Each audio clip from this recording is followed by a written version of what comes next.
Démonstration du théorème suivant. Si nous considérons le triangle ABC, qu'on note souvent en mathématiques ainsi, un triangle delta en majuscule en grec, donc le triangle ABC, si ABC, delta ABC est un triangle, alors alpha plus bêta plus gamma égale 180 degrés, alpha, bêta et gamma étant bien sûr les trois angles du triangle.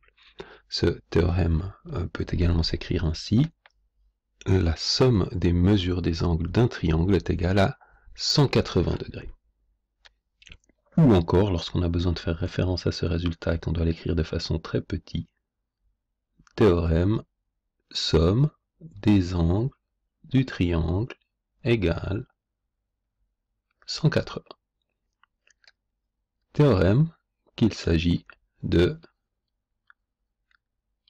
démontrer, donc de produire une démonstration, c'est-à-dire un ensemble d'arguments mathématiques qui mènent de l'hypothèse que nous avons affaire à un triangle à la conclusion inéluctable que les trois angles doivent valoir 180 degrés. Alors pour démontrer ce théorème, il faut partir d'une idée. Et cette idée est d'ajouter une droite au dessin, ou au schéma. Alors vous pouvez travailler avec le sommet A, le sommet B, le sommet C, ça n'a aucune importance. Si je choisis de travailler avec le sommet C, l'idée est la suivante: je vais ajouter, qui n'est pas bien faite là, la droite, cette droite-là, on la voit mieux comme ça. On va faire vraiment bien. Elle est toujours pas comme je veux. On va y arriver. Voilà, on va faire comme ça. Donc j'ai ajouté ici une droite, D. Donc, on considère la droite D qui a la propriété que D passe ou contient le point C, et D est parallèle à la droite qui passe par A et B. Donc cette droite rouge est parallèle à la droite qui passe par A et B, qu'on note souvent ainsi. Alors pourquoi est-ce que je considère cette droite? Parce que ensuite je vais avoir une deuxième idée qui consiste à regarder le segment AC et à prolonger le segment AC ici, et le segment BC, je vais le prolonger ici. Et puis, enfin, le point C, je vais enlever sa notation, parce que j'en ai pas vraiment besoin. Alors, qu'est-ce que je peux dire? Je peux considérer l'angle qui est ici, et que je vais nommer gamma prime. Je peux dire que gamma et gamma prime sont des angles qu'on appelle opposés.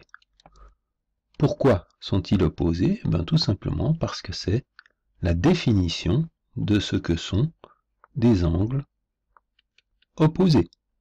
Situation, même sommet, demi-droite construite sur le même sommet, qui construisent une droite elle-même, donc une seule droite là, une droite là. Qu'est-ce que je sais des angles opposés?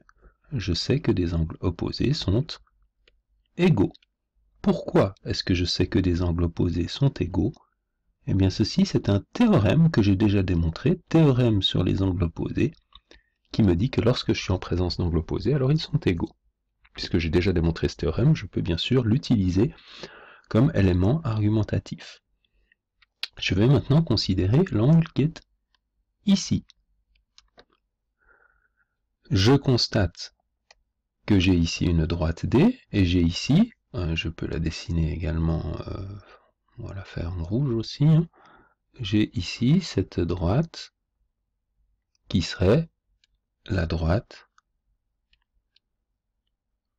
qui passe par A et B, qui contient les points A et B. Donc, dans cette situation, une droite rouge, et ici une autre droite qui coupe les deux droites rouges, je suis dans une situation qui s'appelle une situation de correspondance. Alpha et alpha prime sont des angles correspondants.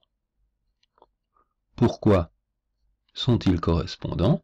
Eh bien, c'est exactement la même chose qu'avant, c'est simplement la définition de ce que sont des angles correspondants. Alors, je peux tout de suite de façon symétrique travailler avec bêta et bêta prime. Ça m'évitera de devoir écrire trop de choses à double. Donc évidemment, bien sûr, droite rouge, droite qui coupe, bêta, bêta prime, ils sont évidemment également correspondants. Que sais-je des angles correspondants? Eh bien, les angles correspondants ne sont pas forcément égaux. Donc, souvent, on verra un élève écrire « donc j'en déduis qu'alpha égale alpha prime » et c'est terminé. Ben non, ça marche pas. Pourquoi? Parce que ce que je sais des angles correspondants, c'est que si les angles sont égaux, je vais obtenir le parallélisme des droites rouges, et réciproquement, si les droites rouges sont parallèles, je vais obtenir l'égalité des angles. Donc il faut toujours que je sache cet argument de correspondance, dans quel sens je veux l'utiliser. Ici, mon objectif est de travailler et d'obtenir un résultat sur les valeurs des angles.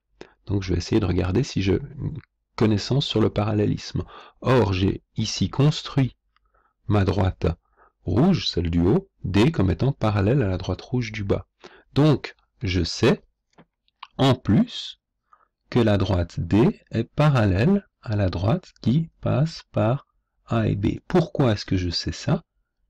C'est soit par hypothèse que j'ai ajouté ici, soit on peut mettre aussi par construction de D. D a été construite de telle sorte à être parallèle à la droite passant par A et B. À partir du moment où j'ai une situation de correspondance et une certitude de parallélisme, je peux déduire de ceci l'égalité de alpha et alpha prime, ainsi que de bêta et bêta prime. Et à ce stade, c'est un des morceaux de un résultat qu'on a appelé l'axiome, qui dit que l'axiome sur les angles correspondants et la relation en fait entre les angles correspondants et le parallélisme. De façon encore un peu plus précise, donc la relation sur l'égalité des angles correspondants et le parallélisme des droites qui les portent. Je peux maintenant me concentrer sur ces trois angles et constater que ces trois angles ensemble forment un angle plat, c'est-à-dire que si je fais la somme de alpha prime, gamma prime et bêta prime, puisque j'ai un angle plat, j'ai 180 degrés. Donc on pourrait mettre ici parce que il forme, si on veut donner un argument, un angle plat. On sait que les angles plats sont des angles de mesure 180 degrés. Maintenant, puisque alpha prime est égal à alpha, bêta prime est égal à gamma prime est égal à gamma, bêta prime est égal à bêta, je peux en déduire que je substitue alpha prime par alpha, gamma prime par gamma et bêta prime par bêta, et j'obtiens que leur somme fait 180 degrés. L'argument est un argument de substitution. Et donc, j'ai bien démontré que la somme des angles d'un triangle fait 180 degrés, ce qu'il fallait démontrer.